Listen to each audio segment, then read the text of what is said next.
The victim displayed signs of significant trauma, but we were able to stabilize him at the scene.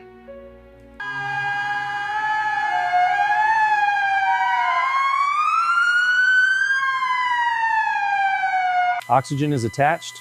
Vitals are stable. Let's get him on the stretcher now. Your Honor, the situation was critical. I did everything I could, but the injuries were severe. He didn't have a chance. I'm sorry. The evidence presented today clearly demonstrated the violation of City Ordinance 45.7, Section B. The jury finds the defendant guilty of all charges. This case is concluded.